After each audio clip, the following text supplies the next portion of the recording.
Je vous souhaite la bienvenue dans ce qu'on pourrait considérer comme un cours de débutant pour la stratégie de Forex pour faire du day trading. Je le dis en anglais parce qu'il y a beaucoup de termes qui sont anglais sur la bourse. Et évidemment, day trading, si on fait la traduction française, ça s'appelle le trading ou les marchés d'échange dans la même journée.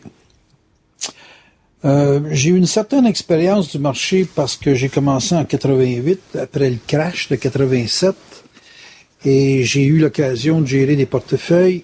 Évidemment, mon nom, c'est Daniel Ménard, consultant sur la psychologie, les rapports humains et différents domaines. Mais j'ai fait des excursions dans différents domaines aussi et qui m'ont donné l'expérience de la bourse, commencé par les options principalement. Et ensuite, le Standard & Poor's 100, le WIX, son code. Et avec différentes personnes, j'ai exploré ce milieu et ça m'a donné l'occasion de prendre un apprentissage qui n'a pas nécessairement été extrêmement lucratif, en tout cas pas du moins pour en gagner sa vie, mais qui m'a fortement dynamisé au cours de mon existence et puis qui aujourd'hui, je révèle un peu le qu'est-ce qu'il faut faire et le qu'est-ce qu'il faut pas faire. Et ce que j'ai lu dans les livres, c'était dans bien des cas des traders professionnels qui s'exprimaient. Et je peux vraiment vous dire que ce qu'ils marquaient, c'était réel, dans le sens que j'ai vécu les hauts et les bas du marché et les constatations, les observations que les centaines de livres que j'ai lus ont fait. Évidemment, c'est pas des amateurs, c'est des gens qui ont du vécu et donc conséquemment qui ont fait la preuve de ce qu'ils affirmaient. Et moi, j'ai simplement la capacité d'endosser ce qu'ils ont dit et de me faire une sorte d'esprit de synthèse de l'ensemble. Un des éléments clés que j'ai lus dans des livres, c'est que les amateurs ou les gens qui commencent, donc les gens qui s'initient au marché, ont tendance à chercher à toujours gagner. Alors que les professionnels, après plusieurs années d'expérience, en viennent à vouloir protéger le capital et comme a déjà dit une personne que je me souviens plus de son nom, si tu perds pas à la bourse, tu es assuré de gagner. J'ai toujours ri celle-là parce que plus on fait de la bourse, plus on se rend compte que c'est réel. Faire du day trading, ce que ça semble promettre, c'est qu'on peut gagner sa vie sans être obligé de s'acheter une compagnie ou s'acheter quelque chose qu'on a à revendre et qui suppose qu'on a des inventaires, qu'on a une comptabilité assez complexe à tenir pour fin d'impôt, évidemment. Et puis, dans la bourse, ce qui est fantastique, c'est qu'il y a un acheteur et il y a un vendeur dans toutes les circonstances. C'est très rapide, surtout quand on parle de Forex, c'est le plus gros marché au monde. Il se transige dans une journée plus que tout ce qui peut se passer dans un an à New York. Donc, c'est évident que les monnaies, c'est un marché qui est très difficile à manipuler, à l'inverse des actions, où une compagnie peut être très, très, très manipulée dans sa valeur au livre, dans sa valeur sur le marché. Donc, l'avantage principal de la possibilité de faire du day trading, c'est que vous pouvez travailler 2 heures, 3 heures par jour et puis vous faire un salaire assez enviable, selon évidemment vos besoins. Ce ne sont pas rares les gens qui font 100 $ de l'heure avec ce marché-là. C'est pas rare de voir des gens qui font 10 000 $ par semaine avec ce type de marché. Ça dépend toujours de la capacité que vous avez de vous discipliner. Ça dépend énormément de votre capacité à suivre un plan de match, comme on dit, un plan d'action qui va vous permettre d'arriver à ces types d'objectifs. Mon expérience m'a démontré que c'était principalement de la discipline et de la constance qui étaient nécessaires pour s'assurer un salaire stable. Si vous n'avez pas une expérience de discipline dans votre vie, peu importe si c'était dans un sport, dans une activité professionnelle ou peu importe, si vous n'avez pas une expérience de discipline, oubliez la bourse, c'est pas fait pour vous autres. C'est simple de même. Une personne qui n'est pas disciplinée là-dedans est sûre de perdre et de tout perdre. Donc, ça sous-entend que la personne a une capacité de se créer un plan de match, de se bâtir une stratégie et surtout de le faire, non pas de le penser ou de le parler. Et c'est très difficile pour un individu qui est rebelle de se placer dans le marché pour régulariser une fonction. Parce que le rebelle aime ça le changement. Il a tendance, évidemment, à se tester, à vouloir tout le temps avoir raison et à se placer dans une situation qui est souvent opposée à une structure établie. Donc, pour lui, suivre les autres ou suivre le marché, c'est la même chose. C'est une contradiction à son être. Donc, un être rebelle n'a aucune chance de s'en sortir dans ces milieux-là. C'est pas fait pour tout le monde, le day trading. Ça promet beaucoup pour ceux qui sont capables de le vivre. Et ceux qui disent qu'ils ont réussi semblent avoir des très belles vies. En tout cas, ils semblent pas avoir de gros conflits à fonctionner. Mais moi, personnellement, j'ai fait de l'argent avec la bourse, mais je n'ai pas fait assez d'argent pour en vivre. Et de mon expérience, il faut avoir un travail parallèle à la bourse, ne serait-ce que pour se débrancher du marché, parce que à un certain moment donné, là, on est comme obsédé par le climat des graphiques, le climat de la vitesse des marchés. Souvent, on est fatigué et on ne sait pas quand s'arrêter. Mais quand on cherche une régularité dans le salaire, on a aussi la tendance avec la bourse à savoir qu'il n'y a pas de limite à faire des gains. Et ça, c'est un danger parce qu'on n'a pas nécessairement la contenance de faire des gains plus que ce qu'on contient bien, ce qu'on est capable de soutenir comme pression. Parce qu'il y a un aspect occulte en dehors des stratégies. Il y a l'aspect de notre système nerveux qu'on étudie rarement parce qu'on regarde tout le temps le système boursier qu'on s'est trouvé puis qui semble nous donner des résultats à forte promesse. Et on ne se rend pas compte qu'avec un système qui fonctionne, si on augmente la pression pour les gains, pour les réalisations, pour la réalité de ce qu'on a pu faire à 100 $ du contrat et qu'on veut monter à 1000 et à 10 000 du contrat, on se rend pas compte que plus on augmente la pression, plus on a une tension émotionnelle qui est très forte. Donc, les émotions jouent beaucoup. La plupart des traders d'expérience vont vous dire que la vie du marché, c'est 80% sur une base émotionnelle, puis 20% sur la base technique. Et tant qu'à être dans les statistiques, c'est aussi bien de vous dire aussi que 70%, c'est énorme, 70% des traders sont perdants. 18% sont capables d'être break-even, c'est-à-dire qu'ils ne font ni gain, ils ne font ni perte. Ils sont, au bout d'une année, ils sont break-even. En anglais, ça veut dire juste neutre. Il y en a donc seulement 12% qui gagnent, donc qui peuvent anticiper de gagner leur vie. Donc, vous voyez que même si ça apparaît facile quand on vous explique des stratégies, qu'on vous promet la lune, qu'on vous charge des fois des montants faramineux pour obtenir des logiciels, pour obtenir des techniques, des stratégies qui vont coûter des fois jusqu'à 400, 500 $. Malgré tout ça, il n'y en a que 12% qui réussissent à faire des gains réguliers. Et ça, c'est pas des petites compagnies qui ont établi que c'était comme ça. C'est des noms anglais parce que c'est américain, donc je vais vous épargner Mais dites-vous que c'est l'équivalent pour nous autres de tous ceux qui font des sondages Gallup puis des sondages légers marketing au Québec. C'est l'équivalent de ça. Et que c'est très, très sérieux, que je vous lance pas un 70% de perdants comme ça au hasard. Ça a été confirmé, ça a été étudié, puis ça a été étudié aussi pourquoi ils n'arrivaient pas à passer à travers. La plupart des gens qui perdent font toujours les mêmes erreurs. Et un peu plus loin, je vous expliquerai les 7 erreurs que les traders font, qui les mettent en situation de crise. Et ce que je peux vous dire, c'est que la plupart des 7 pertes ou les zones de perte que les gens rencontrent, la plupart sont liées à des émotions, à un manque de discipline, pas à un manque d'études de leur stratégie ou de leur plan.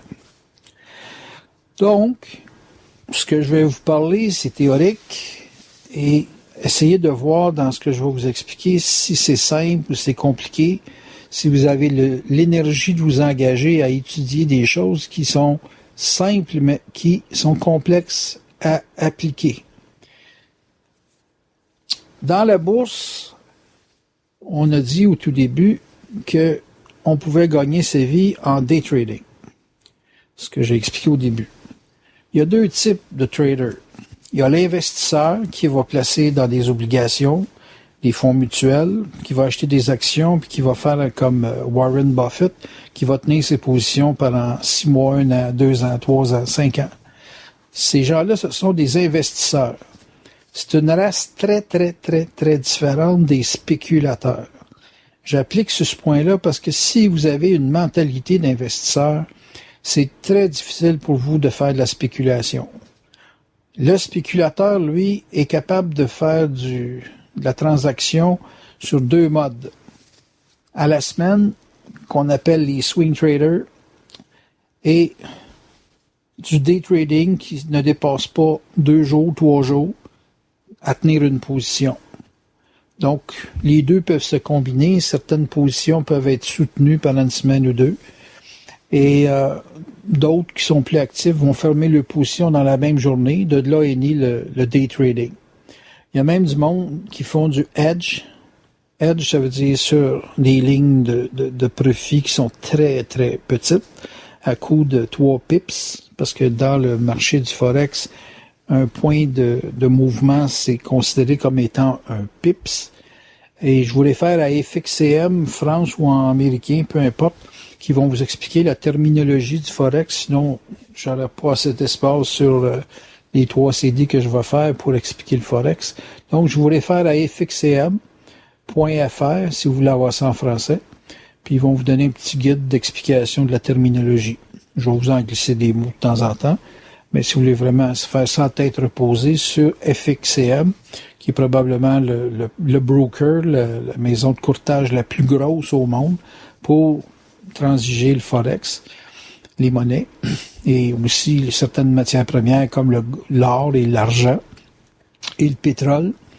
Vous aurez énormément d'informations sur la terminologie, surtout si vous prenez le guide du débutant et que vous allez chercher le portefeuille fictif où il vous donne 50 000 $ à transiger.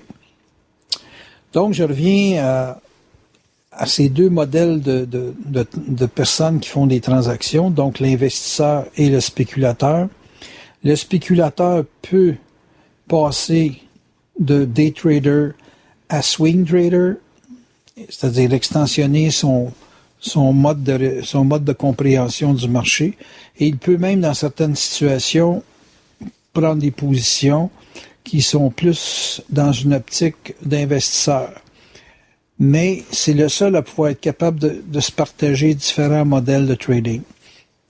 L'investisseur, lui, à cause de son insécurité, son intolérance à certains risques, va se sentir plus confortable à être strictement investisseur, c'est-à-dire prendre des positions qui sont de 6 mois à plusieurs années. Ça, c'est la base. Il faut comprendre ce que l'on est avant d'essayer de comprendre la bourse. Vous n'avez pas de tolérance au risque, ne touchez pas à Forex. C'est le marché probablement l'un des plus rapides avec le SP500 et certains indices. Et plus c'est rapide, plus ça demande de travailler sur du court terme. Donc, il faut avoir une capacité de tolérance au risque qui est exceptionnelle, plus on se rapetisse dans le temps. Pourquoi c'est plus facile d'investir? Ben, c'est parce qu'on peut corriger notre manœuvre si on fait 4 ou 5 transactions dans un an sur une action. C'est beaucoup moins que 220 transactions par mois dans une monnaie, un cross-rate qui appelle, donc une monnaie contre une autre. Et puis ça, c'est sûr qu'une personne qui n'a pas de tolérance au risque a beaucoup de difficultés à multiplier ses transactions. Tandis que l'investisseur, lui, qui a 3 ou 4 fois à rentrer ou à sortir ses positions sur l'échelle d'1 an ou de 3 ans, ne souffre pas des mêmes malaises parce qu'il y a un temps pour corriger. Donc, le temps, la valeur monétaire et les volumes qui sont transigés ont énormément d'influence sur la personne. Et ça, c'est vraiment à tenir compte. Quand on est mal capitalisé, quand on est investisseur, on sent pas trop l'effet. Mais si on est mal capitalisé dans les monnaies, on le sent à l'intérieur même d'une journée et même d'une semaine. Et on peut savoir très rapidement si on est fait pour ces marchés-là. L'autre point, c'est qu'une personne qui a défini qu'elle était capable de faire du day trading doit aussi regarder qu'est-ce qu'elle a besoin comme outil. Vous avez besoin d'un ordinateur, d'un branchement Internet. Vous allez avoir besoin d'avoir lu certains livres ou écouté ces CD-là que je vous fais. Vous allez avoir besoin d'un accompagnement pour vous balancer émotionnellement sur votre trading. C'est très difficile de faire du trading tout seul. Ça demande souvent un environnement qui vous balance, qui vous équilibre sur le plan émotionnel. Parce que les émotions, comme je vous l'ai mentionné, ça joue à 80% sur vos techniques de travail. Les gens qui pensent que strictement avec la technique qu'ils peuvent en sortir sont dans le champ. Donc, regardez bien le fait que vous avez besoin d'un équilibre émotionnel. Ça, c'est fondamental. L'autre point, quand vous avez à vous définir dans le 20% qui est technique, vous avez besoin d'un système. Vous avez besoin de situer votre time frame. Déjà, en étant day trader, on parle de time frame. Time frame, c'est la séquence des petits bâtonnets qu'on voit apparaître à l'écran, qui peuvent être chaque bâton en 5 minutes, chaque bâton en 10, 15, 20. Vous pouvez aller jusqu'à du 4 heures, du daily, qui est une journée par bâton, une semaine même par bâton, et ça, on appelle ça un time frame. Fait qu'habituellement, les gens qui font du day trading jouent beaucoup entre un 4 heures et un 5 minutes. Il y en a même qui s'amusent avec du tick data, c'est-à-dire qu'à chaque transaction qui apparaît, ça apparaît à l'écran. Ça, c'est forcé à note pas mal, de mon point de vue, du moins. Mais moi, personnellement, je travaille avec du 5 minutes jusqu'à du 1 heure. Et je me sens confortable à l'intérieur de ces time frames-là. Je le dis en anglais parce que c'est comme ça que ça apparaît dans le langage du milieu. Donc, il vous faut un time frame, il vous faut un système et, chose très importante qui ferme le triangle, c'est un money management. Ça veut dire une capacité d'entreprendre une gestion de comment vous allez manipuler vos argents dans le marché. La plupart des grands traders vont dire d'exposer des argents de capital de risque. Donc, vous ne mettez pas dans le marché des argents que vous avez besoin pour payer votre loyer, pour payer l'essentiel. Vous prenez strictement les argents qui peuvent être perdus sans créer de conséquences sur votre vie. Je répète, vous prenez de l'argent qui n'affecte jamais votre vital, votre quotidien et votre budget pour pouvoir bien vivre dans votre vie. C'est pour ça que je vous recommande d'avoir un autre travail, parce que les chances que ça tourne au vinaigre sont assez élevées. Et pour éviter de souffrir d'avoir perdu beaucoup d'argent et surtout pas d'hypothéquer sa maison ou hypothéquer votre mode de vie, peu importe, il vous faut du capital de risque. L'investisseur a aussi à le comprendre comme ça, mais le spéculateur plus que la moyenne, parce que le capital de risque, c'est vraiment des argents qui sont pas fondamentaux. On n'emprunte pas du capital de risque. C'est délicat, c'est dangereux. Il faut avoir beaucoup d'expérience pour se permettre ce genre d'initiative, c'est-à-dire de faire des emprunts pour aller jouer à une forme de casino. Au début, c'est comme du casino et éventuellement, ça peut devenir un travail. Mais comme je vous dis, on ne s'improvise pas day trader comme ça. Il faut beaucoup d'études, il faut beaucoup de présence d'esprit. Il faut être protégé. Donc, le money management, son principal point, c'est d'être protégé dans son capital. Et on va vous dire souvent que chaque transaction ne doit pas vous exposer à plus que 5% de votre capital total.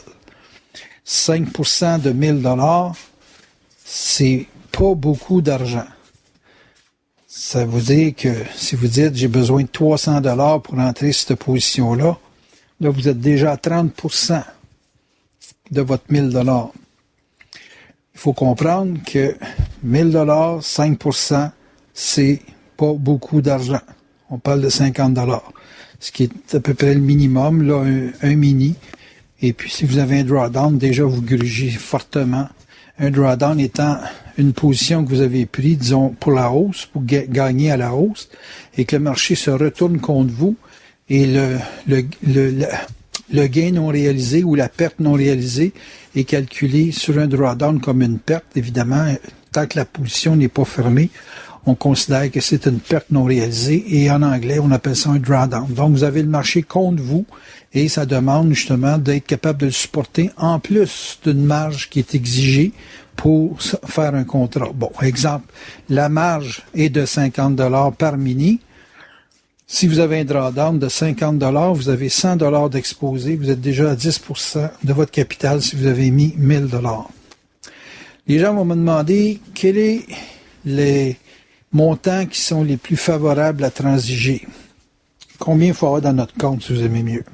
Écoutez, par expérience personnelle, j'ai pu transiger avec des montants justement de 1000 $ à 5000 $.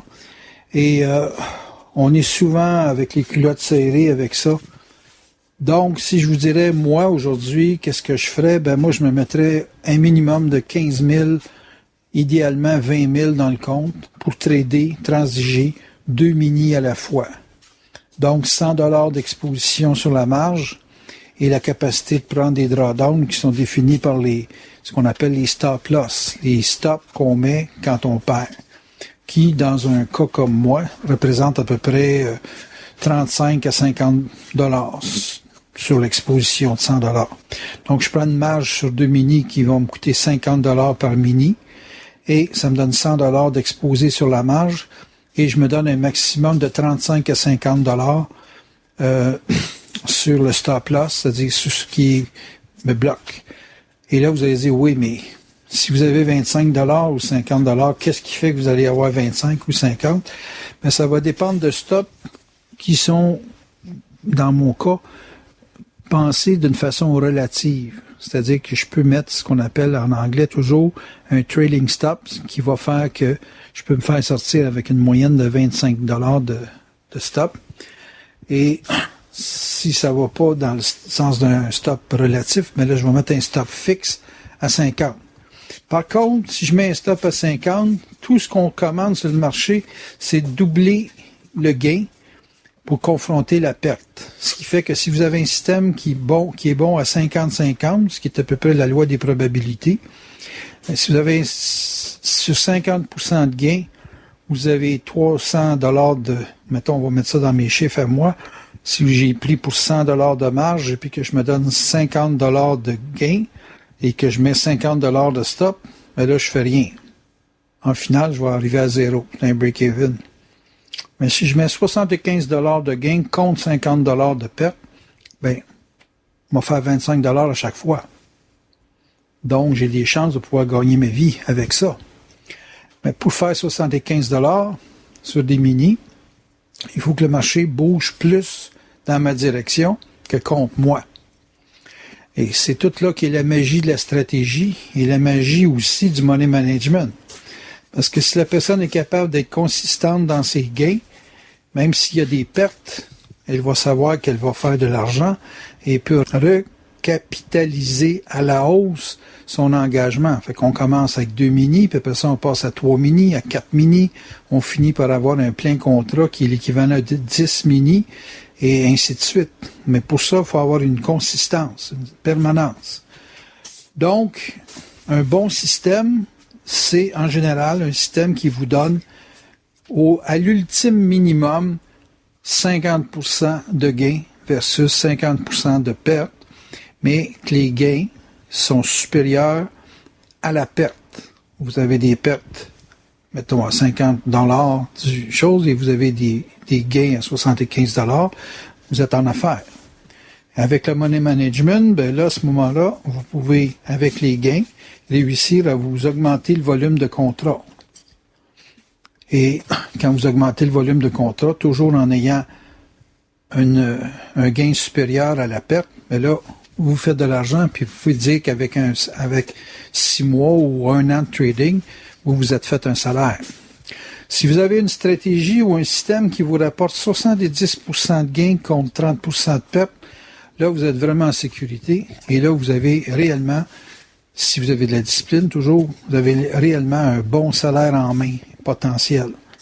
Et je vous dis, si vous avez une capacité de faire un bon gain de 70% de gain versus 30% de perte, il n'y a pas lieu de s'inquiéter à savoir si vous avez de la discipline toujours, à savoir si vous allez gagner votre vie avec ça. Ça va être effectivement possible en pas plus qu'un an.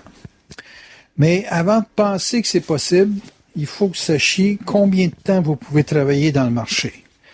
Moi, personnellement, j'ai une capacité de donner une attention au marché à peu près 2 mois et demi. Après ça, il faut que je me repose au moins 1 mois pour recommencer.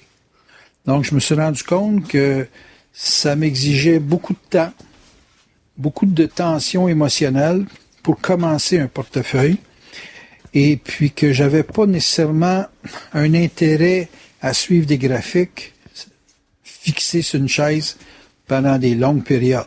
Le problème, c'est que le marché ne nous attend pas. Il fonctionne pas quand nous autres, on est devant le computer. Il fonctionne, surtout Forex, 24 heures sur 24, 5 jours par semaine. Donc, il faut que vous appreniez à découvrir c'est quoi la période où votre marché, parce qu'il y a plusieurs monnaies quand même, mais il y en a quand même pas plus que 6 qui sont, disons, vraiment dynamiques. Donc, il faut que vous sachiez quelle heure que vous êtes disponible pour faire ce type de marché-là. Certaines personnes vous diront qu'ils travaillent 2 heures par jour. Félicitations. Moi, c'est pas mon cas. C'est plus long que ça. Ça prend 10 heures devant le marché pour être capable de faire à peu près 200 trades par année. Donc, 200 trades par mois, pardon. Mais il y en a pour certains que ça va être par année. C'est très, très variable. Il n'y a pas de méthode finale ou fixe pour une personne versus 1000 autres. Chaque individu a sa ligne de conduite. Mais je reviens au principe de fondamental. Ce que vous avez besoin pour comprendre le marché, c'est un système que vous devez étudier, vérifier. Comme ils disent en anglais, il faut qu'il y ait un backtest sur votre système. C'est important. Il faut que vous ayez une définition très exacte de votre time frame qui va selon votre tolérance au risque et aussi le temps que vous avez à donner au marché. Et vous avez besoin d'un money management. Ça a été le point faible d'à peu près 10 ans de trading de ma vie. Mauvaise gestion du portefeuille en termes de qu'est-ce que tu engages comme montant. Et puis une fois que vous maîtrisez ça, là vous avez à comprendre votre attitude psychologique, vos émotions là-dedans, parce que c'est 80% de la réussite du marché. Les 3 éléments, money management, système et time frame, ça ne représente que 20% de ce que vous avez à digérer comme info. La plus grande importance doit être mise sur vous-même, sur comment vous transigez. Parce que pour le même cours, vous allez avoir des gens qui vont opérer très différemment le marché. Et je tombe là-dessus dans le prochain fichier. Sur le précédent fichier, je vous ai dit, la bourse, les zones de succès, se séparent en 2 aspects. 80% sur la psychologie et comment l'individu fonctionne, et 20% sur la technique. Et j'incluais le triangle dans la technique du money management, du time frame et du système. Si dans un premier temps, je regarde le 80% sur lequel il y a très peu de livres décrits, on écrit beaucoup de livres sur le 20% technique, mais sur la psychologie, il n'y a pas beaucoup de livres qui sont écrits là-dessus. Un très bon, c'est Day Trader en action. Et un autre, c'est Alexandre Elder, Vive du trading. Il y en a un autre, mais je leur parlerai un petit peu plus loin.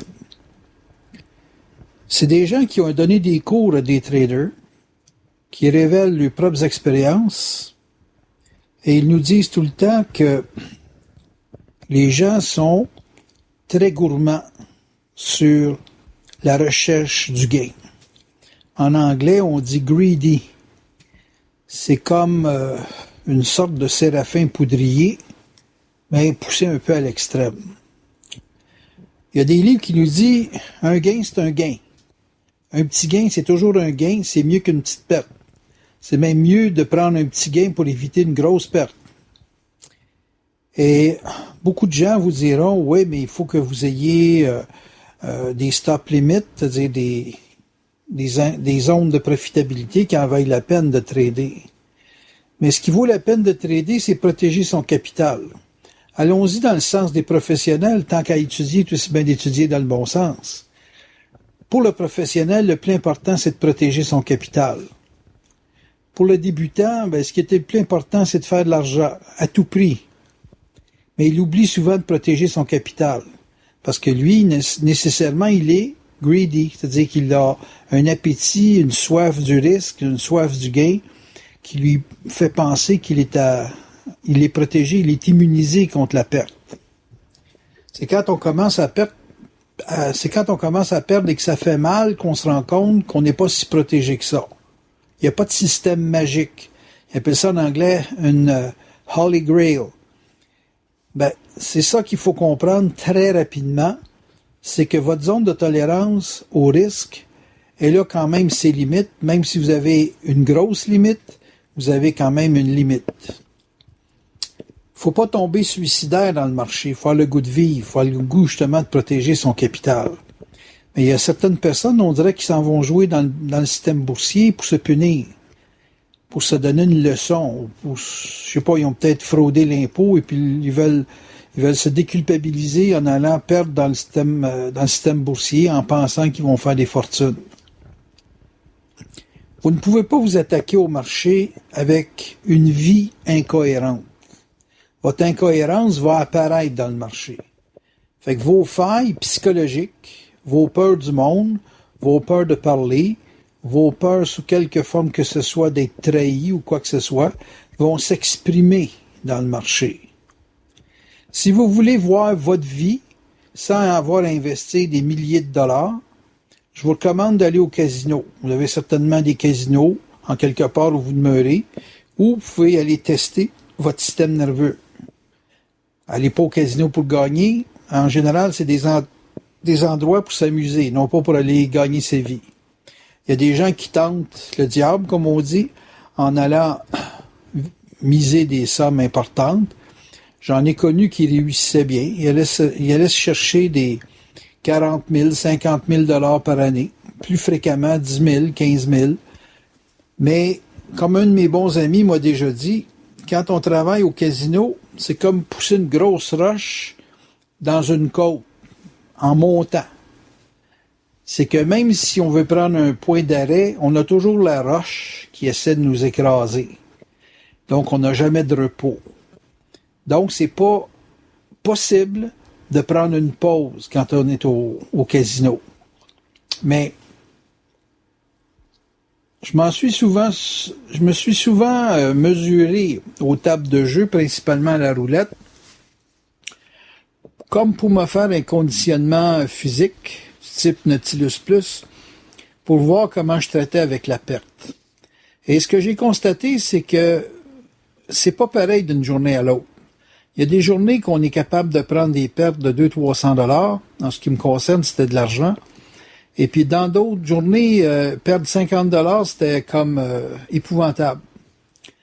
Je me suis rendu compte que la dynamique de perdre qui donne à un certain moment donné une certaine assurance de prendre la pression, assurance à rester cohérent dans bien des situations, même si on a de l'adversité, ça pouvait varier d'une journée à l'autre. Fait que faites une étude astrologique, faites une étude de comment vous mangez avant de vous rendre sur les tables. Étudiez n'importe quoi qui peut vous donner des indices sur comment vous pouvez ne pas être constant dans votre peur de perdre. Parce que ça, c'est très important pour se connaître et savoir que d'une journée à l'autre, on n'a pas nécessairement la même capacité à prendre la pression. Moi, dans mon cas, je me suis étudié au niveau biorhythmique pour savoir si mon biorhythme était bas ou haut et savoir exactement ce que j'étais capable de prendre émotionnellement ou physiquement dans certains cas ou même mentalement quand il est question de calcul puis d'intellect. C'est évident que chaque personne aura sa façon de le voir, mais ne transigez jamais dans un marché quand vous n'êtes pas en forme, quand vous avez vécu une confrontation avec un patron, un ami, un membre de la famille ou même votre partenaire de vie. C'est pas de santé, je peux vous le dire. Moi, je sais bien que personnellement, j'ai toujours perdu quand il y avait des situations à très très haut stress dans ma vie, en dehors du casino ou en dehors de la bourse. Et en plus, au casino, vous avez l'ambiance des gens qui sont très excités, très astralisés et qui jouent en plus d'une difficulté. Si vous êtes moins exposé, évidemment, que dans le marché, parce que dans le marché, vous êtes obligé d'exposer des sommes de 200-300 du coup, tandis qu'à la bourse, pas à la bourse, mais au casino, vous êtes capable de transiger, si on peut dire ça comme ça, avec des sommes de 20, 25, 30, 50 $. Je me suis déjà amusé avec 40 $ pendant 18 heures. Ça vous donne une mesure comme quoi on peut avoir du fun pour pas cher. Puis au bout du 18 heures, évidemment, j'avais une fatigue, mais j'avais tout le temps mon 40 $ dans les poches. Ça fait que je suis parti sans faire d'argent, mais je me suis amusé 18 heures de temps. Mais il arrive un stage qu'on s'amuse pas pour faire d'argent. Donc, si vous voulez tester votre tolérance au risque, la pire place, c'est le casino. Je peux même vous donner un système, même plusieurs systèmes. Un système qui fonctionne relativement bien, c'est de jouer les 2 dernières douzaines qui sont sorties. Les placer sur des 6 pour ne pas avoir à placer des 25 ou des 50 $. Bon, quand vous avez un système, vous pouvez l'avoir qui fonctionne bien une soirée et qui fonctionne mal une autre soirée. Ou qui fonctionne bien pendant 3/4 d'heure puis qui fonctionne plus bien pour le reste de la soirée. C'est bien important d'avoir plusieurs systèmes pour être capable de suivre la table. Je vous parle de casino pour vous faire un parallèle avec la bourse. La table, c'est la monnaie que vous allez transiger. Chaque table a sa personnalité quand vous arrivez sur le plancher. Moi, je transige sur l'euro versus le US, le dollar US. Mais vous pourriez également prendre le British Pound, la livre anglaise, contre le US. Vous pourriez également prendre le US contre le Canadien. Vous pourriez prendre l'euro contre le Canadien. Vous pourriez prendre le yen contre le US. C'est toutes des tables différentes. Fait que quand vous arrivez sur le marché du Forex, vous avez au moins 6 tables ou 6 marchés qui sont dynamiques. Et il y en a plusieurs autres, il y en a des trentaines, il y en a au-dessus d'une trentaine de monnaies que vous pouvez transiger sur le Forex. Mais ces 6, il y en a 6 qui fonctionnent plus que d'autres. Le British Pound va dans le même sens que l'euro.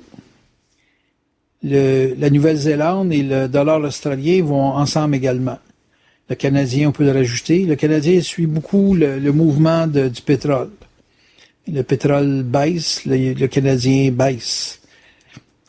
Fait qu'on a plusieurs tables. Il faut trouver la table avec laquelle on est le plus confortable. Donc, vous arrivez au casino, il faut que vous ayez déjà une méthode et vous ayez surtout une table qui va dans le sens de votre méthode. Personnellement, je compose avec 4 méthodes que je change selon l'humeur de la table. Une de mes méthodes, c'est de suivre les 2 dernières douzaines. Si je vois que la table ne tire pas dans les extrémités, dans le sens de 1 à 6, et de 31 à 36, j'exclus 0 à ce niveau-ci, ben, à ce moment-là, je joue sur le centre de table le plus longtemps possible. Et il est possible également de faire une martingale. Donc, si vous perdez, vous doublez pour récupérer votre perte, puis vous triplez pour continuer à faire des profits. La martingale, c'est le money management. La table que vous choisissez, c'est le marché que vous choisissez. Si vous travaillez sur une table à 1 $, c'est comme travailler avec un time frame de 5 minutes. Si vous travaillez sur une table à 2 pièces et demie, c'est comme travailler sur une table en 15 minutes. Et si vous travaillez avec un time frame, de 30 minutes, c'est comme si vous travailliez sur une table à 5 $. Vous avez le VIP, le time frame d'1 heure, qui est à 10 $ sur la table. Vous voyez que les parallèles qu'on peut faire, Vous allez me dire, je sais pas pourquoi tu fais un parallèle entre le casino et le Forex. Je le fais pour vous faire comprendre que vous êtes dans un monde de spéculation, de vitesse et de risque. Et que c'est plus difficile au casino de protéger son capital que de le faire dans le marché. Si vous allez vous tester dans ce qui est le plus difficile, si vous êtes capable de prendre des bains à moins 10 dehors, des bains glacés, ben c'est sûr que vous allez avoir moins froid l'hiver si vous n'êtes pas malade puis si ça vous tue pas. Donc c'est sûr que dans le domaine du casino, si vous êtes capable de faire les parallèles que je fais et que vous arrivez avec un système et que vous en connaissez plus que un, vous en avez 4, disons, mais là à ce moment-là vous êtes avantagé à pouvoir transiger. Et vous allez voir que c'est avec la martingale que vous faites le plus d'argent. Mais c'est aussi avec la martingale que vous pouvez vous casser les reins le plus facilement. La personne qui commence à 2 mini et puis l'autre qui commence à un contre-plein, ça ne coûte pas la même chose. C'est pas les mêmes marges. Un contre-plein va vous demander beaucoup d'argent, beaucoup plus d'argent que si vous travaillez avec des mini. Mais vous allez faire beaucoup plus d'argent. Donc, il faut comprendre que si avec un mini, vous faites 1 pièce le pips, et qu'avec un contre-plein, vous faites 10 $ du pips, ben, il y en a un qui va plus vite que l'autre. Si vous choisissez pas votre bonne table, ou la table avec laquelle vous avez une certaine tolérance au risque, si vous choisissez pas la bonne table, et la table qui répond à 1 $, 2,50 $, 5 $ ou 10 $, ben là, à ce moment-là, vous allez avoir une pression que vous allez comprendre très rapidement, qui est la même que quand vous êtes sur le Forex. Si vous jouez en mini ou à plusieurs mini, puis même vous pouvez avoir des micro-contrats. Ça, c'est plus rare à trouver, mais il reste quand même que c'est possible de jouer avec des micro-contrats. Un micro, c'est 10 fois plus petit qu'un mini, et un mini, c'est 10 fois plus petit qu'un contre-plein. Les gens qui sont habitués au marché fonctionnent avec des contre-pleins. Mais il faut déjà avoir gagné avec des plus petites tables à 2 pièces et demie ou à 1 pièce pour être capable de s'aventurer sur des tables à 5 pièces ou à 10 pièces. Pourquoi? Parce que l'effet marteau d'une perte peut vous ramener à penser plus petit ou à regarder ça avec un esprit de protection du capital. Moi, dans le fond, ce que j'essaie de vous faire comprendre, c'est que si vous êtes capable d'aller au casino avec 40 $, de jouer 1 heure de temps puis de pas perdre une scène, vous avez compris la notion de protéger ou de protection de capital. C'est dans ce but-là que je vous dis de voir qu'est-ce que vous pouvez vivre dans le domaine de la spéculation. La spéculation, c'est du très haut risque, alors que l'investissement, c'est moins à risque. Là, me dire, est-ce qu'il y a un équivalent de l'investisseur au casino? Oui, vous pouvez aller sur des tables de blackjack puis jouer le coup d'une personne que vous voyez jouer. Vous jouez en arrière de lui et vous pouvez miser sur sa mise, mais quand ça vous tente. Tandis que l'autre qui est déjà sur la table, lui, est obligé de jouer pratiquement tout le temps. Vous pouvez jouer strictement à un certain moment donné et vous pouvez même étudier le trader, si on peut dire, la façon qu'il fonctionne pour trader strictement ce que vous voulez. Ça, on pourrait appeler ça un investisseur plutôt qu'un spéculateur. Le joueur étant le spéculateur, puis vous qui transigez quand ça vous le dit, ça devient comme un investisseur. Plus difficile à jouer, là, parce que le blackjack, c'est un autre paire de manches. Mais disons que ce que je veux faire voir ici, c'est pour avoir une conscience de la tolérance au risque, il faut que vous ayez une étude de votre vie dans la façon que vous fonctionnez déjà depuis plusieurs années. Et ces aspects de votre caractère vont apparaître plus rapidement au casino si vous voulez vous connaître. Vous pouvez vous connaître aussi dans les types de sports que vous pratiquez ou dans les types d'aides que les gens vous demandent sur lesquels vous devez situer votre intérêt. Fait qu'aider quelqu'un, un frère, une sœur, un ami, n'importe qui, il y a des psychologies de risque de perte qui sont mises en mouvement là-dedans. Est-ce que vous êtes capable de perdre pour quelqu'un pour l'aider? Ou si aider quelqu'un pour vous, c'est une transaction qui est aussi réaliste à faire que si vous étiez en affaires. C'est tous des aspects qui vous permettent de voir à quel point vous êtes froid ou vous êtes chaud devant une perte potentielle. C'est très, très, très important de connaître ça et de voir jusqu'où vous pouvez être dans l'appât du gain. Jusqu'où l'appât du gain peut vous faire des mouvements ou des investissements ou des engagements sur un aspect potentiel de perte. C'est sûr que plus vous découvrez que vous êtes vulnérable émotionnellement, plus vous devez vous éloigner de ces zones de spéculation, comme je mentionnais sur le premier fichier. Mais prenons pour acquis pour le reste du CD ou des CD à venir que vous êtes déjà un spéculateur, vous avez une capacité de prendre certains risques. Quels sont les montants que vous êtes prêt à engager? Qu'est-ce qui va vous emmener à vouloir prendre des risques sur votre vital? Si vous êtes dans la présomption ou la perception que vous êtes capable d'investir votre loyer pour vous faire un excédent d'argent, ben ça vous permet de voir jusqu'où la peur peut aller vous chercher. C'est bien évident que si vous êtes tout le temps en train de vous accrocher avec un partenaire de vie ou un ami, ça peut définir le fait que le vouloir avoir raison sur l'autre peut vous exposer à des risques très grands. Parce qu'il y a un entêtement chez vous. Un entêtement, ça peut nous faire des mouvements qui sont très dispendieux, très coûteux. Et oubliez pas, là, quand vous êtes devant votre computer, s'il y a un instinct naturel de vouloir être seul, de ne pas avoir personne qui vient interférer, ça signale le fait que vous êtes une personne qui cherche à avoir raison. Donc, pour avoir raison sur le marché, vous êtes en très grand danger. C'est le marché qui donne la direction. C'est pas vous qui donnez la direction. Même si vous voulez que les bâtonnets montent ou descendent pour que ça soit à votre avantage, c'est toujours et jamais vous qui dirigez le marché. Très important. En anglais, on dit « The trend is your friend ». En d'autres termes, « Follow the trend ». Suivez la direction du marché. Si vous êtes capable d'identifier le marché et de le suivre, non pas de vouloir le diriger, donc si vous êtes capable de ne pas être dans votre raison, mais que vous êtes dans la raison du marché, ça peut vous aider. Donc, si vous voyez tout le temps dans l'autre un élément où vous pouvez le critiquer, l'analyser, le diminuer, vous avez un des pires défauts pour faire des transactions, c'est de toujours vouloir avoir raison. Faites attention à ça, c'est très toxique et très nuisible à votre façon de fonctionner.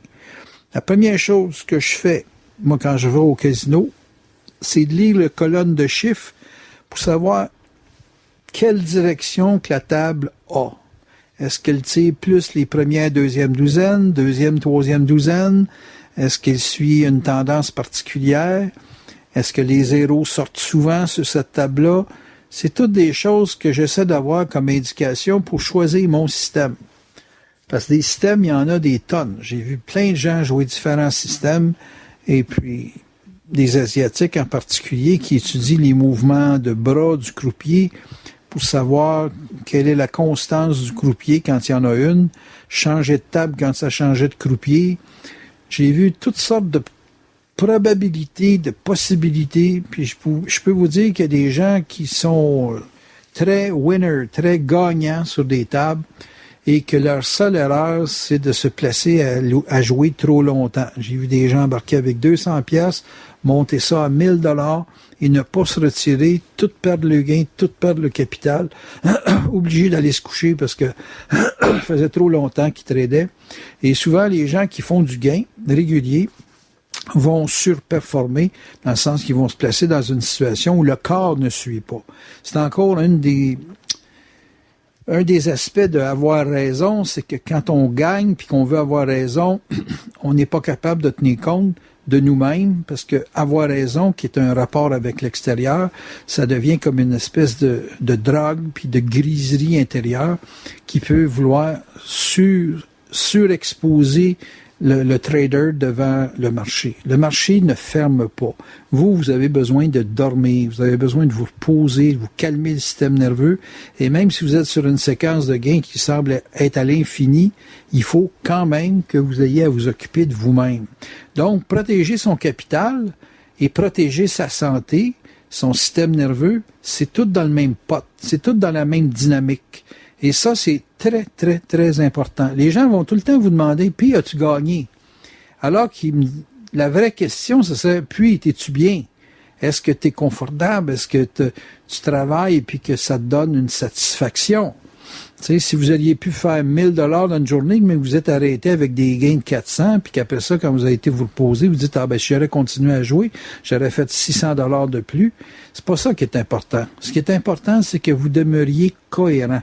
Dans la mesure que votre esprit vous habite l'âme, vous habite l'ego, bien comme faut, c'est ça qui est important. Faut que vos vibrations, faut que votre équilibre électrique dans le corps soit toujours comme capable de se remettre au neutre, capable d'aller manger quand il faut, pas tomber dans une séquence de jeûne où vous allez changer de plan juste parce que vous êtes étourdi.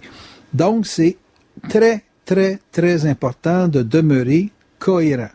Si vous rentrez sur une table de jeu ou si vous rentrez sur le marché que vous avez déjà de l'incohérence, c'est pas le milieu qui va corriger ça. Pensez pas que la bourse va vous rebalancer. C'est pas vrai, ça. Parce que souvent, on a des réactions qui sont contraires à la bonne façon de faire quand on perd notre cohérence. Moi, j'appelle ça un mécanisme autodestructif. Donc, très important, ce facteur de cohérence, parce que ça protège la principale loi de la bourse, qui est la protection du capital. Protection du capital, protection de votre santé mentale, c'est la même chose. Le parallèle est à faire là. Suivre ou se discipliner dans une stratégie revient à psychologiquement être capable de conserver sa cohérence. Conserver sa cohérence, c'est de voir à 360 degrés ce que sont nos besoins personnels et non pas les besoins de la famille, les besoins des amis, les besoins de gens qui nous observent puis qui pensent que vous pouvez penser, du moins, qu'ils veulent votre peau en voulant vous faire avoir tort devant le fait de faire ce que vous faites. N'oubliez jamais que la cohérence part de soi pour soi. On n'est pas cohérent pour les autres, on est cohérent pour soi-même. Donc, quand vous faites de la bourse, c'est pas le temps d'avoir la mission de sauver la planète. C'est pas le temps même d'avoir la mission de sauver nos enfants ou de sauver quoi que ce soit qu'on aime. Le plus important, c'est de se conserver cohérent. C'est la stratégie et la cohérence qui sont connectées. C'est la protection du capital et la protection de votre santé qui est essentielle. Et on s'attaque à l'autre élément qui est le time frame. J'ai vu beaucoup de traders qui disaient, moi, je commence à 9h30 et je finis à 11h30. Je travaille 2 heures et finis le reste. Ça, c'est des gens qui ont ajouté à la discipline un temps de transaction qui leur convient pour être capable de vivre leur vie, puis ils ont réussi à monter une stratégie qui convient là-dedans. Ils ont identifié des marchés qui sont très actifs dans cette période-là, et ils ne transigent que dans cette période-là et réussissent à se faire des gains et ne s'occupent pas des pertes de gains potentielles. Parce que si la personne, exemple, dit « Ah, j'aurais pu faire ça si je serais resté plus longtemps dans le marché », elle vient de miner sa discipline en ne respectant pas son plan de match. Vous avez un plan, suivez-les. Vous avez un plan qui vous est personnel, ne vous faites pas influencer par votre environnement. C'est votre plan, c'est pour vous, et ça fonctionne. L'idée, c'est que ça fonctionne. L'idée, c'est que vous ayez fait des analyses du passé de votre stratégie pour voir si elle fonctionne pour vous avec la cadence que vous savez être capable de prendre. C'est sûr qu'un backtest ou une analyse des anciennes journées ou les anciennes heures qui précèdent votre trading, ça peut se faire en 10 minutes avec certains ordinateurs et certains programmes. Ça ne reflète pas le temps que vous allez passer devant l'écran. Ça ne reflète pas aussi des incohérences du marché. Il y a des fois qu'on se dit « Ah, le marché part, on veut rentrer, puis on ne peut pas rentrer, ça va trop vite. » Quand on fait du backtest, on ne peut pas tenir compte de ces facteurs-là parce qu'on n'est pas devant le marché. Rentrer dans un fast market qui appelle là, un marché rapide, c'est très difficile. Et souvent, notre position qu'on voudrait prendre, parce qu'on est dans le théorique, dans le fictif, on pense qu'on peut la prendre, mais dans la réalité, c'est un autre paire de manches. Fait qu'il y a des écueils qu'on a dans la réalité qu'on n'a pas quand on est dans le fictif. Et ça peut faire des grosses différences. Donc, dans la vie courante, il y a des variations par rapport à votre fictif. Il y en a qui sont pas graves, mais il y en a d'autres qui peuvent avoir des conséquences majeures. Donc, c'est tous des aspects qui vont demander que vous mûrissiez votre perception de vous-même dans ces cas-là, devant les effets imprévus, de surprise. Et si vous identifiez des choses comme genre, quand je mange de la pizza, je file pas bien, ben, ça se peut que ce soit possible que vous soyez obligé d'avoir un régime alimentaire pour faire de la bourse. Moi, il y a un trader que j'ai lu là, que dans sa façon de travailler, il travaillait 6 mois par année, mais dans la période de 6 mois par année, il y avait plein de choses qu'il ne pouvait pas manger, qu'il avait identifié comme étant des irritants dans son trading. Et à ce moment-là, ben, il y avait certaines façons de faire la cuisine que sa femme faisait pour lui pendant sa période de 6 mois où il transigeait. Et lui, c'était une façon de respecter sa santé, donc en même temps de protéger son capital. Vous pouvez voir que c'est très, très personnel, le trading qu'on a. La chose qu'on a à savoir, c'est est-ce qu'on est capable de prendre le risque, et après ça, est-ce qu'on est capable de protéger son capital, puis après ça, dans quel système qu'on est réellement confortable. Et quand un système devient tellement simple qu'il est naturel, ben c'est un peu comme conduire une auto. Il vous faut un temps d'adaptation pour votre véhicule, pour pouvoir maîtriser la conduite. Mais normalement, au bout de 2 ans, 3 ans de conduite, une personne devrait savoir conduire et avoir les mécanismes réflexes. Il y a des meilleurs pilotes que d'autres. Il y en a qui ont l'instinct de la compétition, de la course automobile. Puis il y en a d'autres que c'est des bons civils, des bons citoyens qui conduisent bien, qui n'ont pas d'accident sur 30 ans, mais qui ne se risquent pas à faire du 160 km/h sur l'autoroute, mais qui roulent tout le temps dans les limites de vitesse. Ils ne dérangent pas personne, ils sont anonymes, mais ils sont heureux, ils sont bien. Puis pour eux autres, une auto, c'est pas nécessairement un investissement de 100 000 $. Ils peuvent très bien fonctionner avec des autos usagées de 4 000, 5 000 $ toute leur vie et les faire réparer quand il faut. Et ils sont heureux. Donc, il n'y a pas à prendre la mesure des autres. Il y a à trouver votre mesure à vous. Et si vous avez un système simple qui vous convient bien, à ce moment-là, utilisez-le et ne le vendez pas aux autres comme étant le seul système sur la planète qui fonctionne. Dans un autre livre que j'avais lu, la personne était dénommée Tarp, T-H-A-R-P, Von K. Tarp, très bon livre en passant, qu'il a écrit. C'est clair que lui, en donnant des cours, il a dit aux gens, il y a au-dessus de 170 systèmes sur la planète que je connais. Il y en a peut-être d'autres qui vont être inventés. Mais tous les systèmes marchent avec minimum 70% de rendement. Donc 70% de gagnants contre 30% de perdants. Puis il dit, on a quand même 70% des traders qui perdent. Donc, c'est pas le système qui est le problème. C'est l'individu en arrière du système. Et il dit, la plupart du temps, c'est parce que les gens n'ont pas trouvé un système qui convienne avec eux. Mais sur les 170, comment on peut savoir que c'est le bon système pour nous?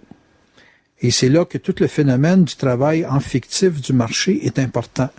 Il vous faut essayer, explorer des lignes de pensée de certains traders. Et tout le monde, dans les professionnels, vous disent le système le plus simple est toujours le meilleur, puis c'est celui qui nous emmène aux mécanismes réflexes les plus vite. Bon, je vous donne quelques points où certains indicateurs sont comme les modus operandi de la majorité des traders. Les moyennes mobiles, parce que c'est un indicateur qui est relatif. Un indicateur relatif, c'est un indicateur qui bouge avec le marché.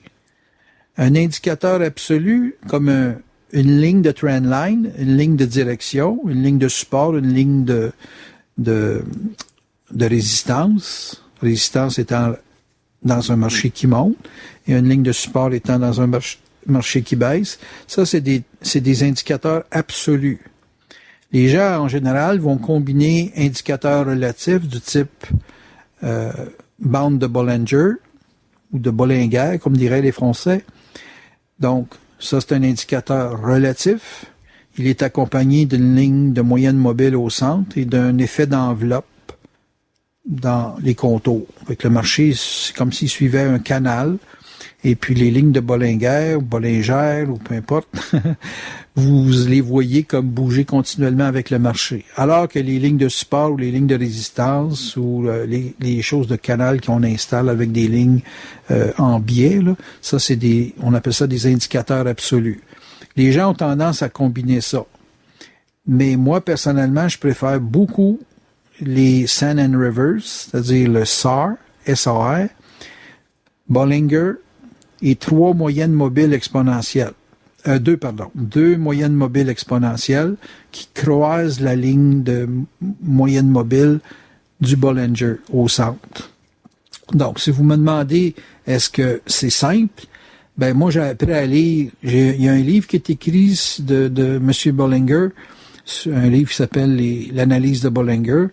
Ben, j'ai lu ça, j'ai trouvé son principe de relativité de l'indicateur intéressant. Et j'ai vu que dans ma vie, des supports, des résistances, puis des lignes de canal, ça faisait un bon travail. Fait que j'ai marié les lignes de support, de résistance, à travers les Fibonacci, qui font ou qui installent différents types de lignes de support et de résistance en pourcentage. Fait que j'utilise ça pour me faire une idée de où est-ce que le marché peut corriger. J'ai le SAR pour me donner des stops pour... Ça, c'est le Sun and Rivers, c'est-à-dire que c'est des points qui s'installent en haut ou en bas de la petite colonne, la barre qui fait le graphique. Et puis ça, c'est pour me donner une idée de où est-ce que mon stop peut bouger. Parce que si vous laissez un stop fixe, ben lui, à ce moment-là, il peut prendre un mouvement, puis des fois, c'est bon de remonter son stop ou de redescendre son stop, dépendant si on est à la hausse ou à la baisse. Et quand on a un trailing stop, ben c'est ça que ça fait.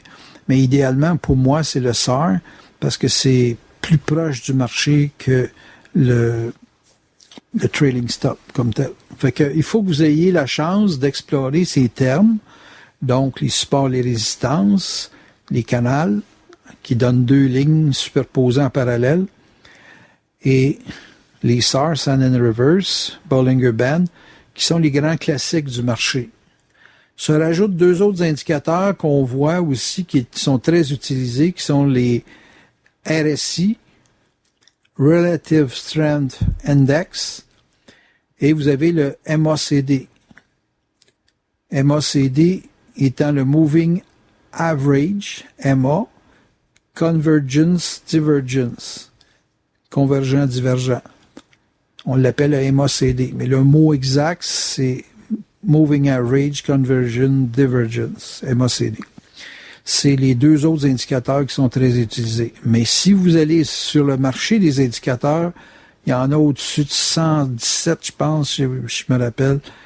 Puis, ils sont tous ils ont toutes les valeurs, ils vous donnent tous des signaux. Mais je peux vous dire par expérience que j'ai déjà, dans mes débuts, transigé avec une vingtaine d'indicateurs dans l'écran, puis je réussissais pas à me retrouver. Puis quand il y en a trop, que c'est pas simple, puis que c'est pas complémentaire un par rapport à l'autre, c'est que on a tendance à vouloir faire parler les indicateurs selon nos propres motivations. Fait que si on veut voir le marché monter, ben on va dire je vais prendre cet indicateur-là. Puis là, ça devient comme un brainwash là, de toujours vouloir avoir raison à travers les indicateurs. Avoir comme quelqu'un qui nous dit oui, t'es capable. Oui, c'est ça. Oui, t'as raison.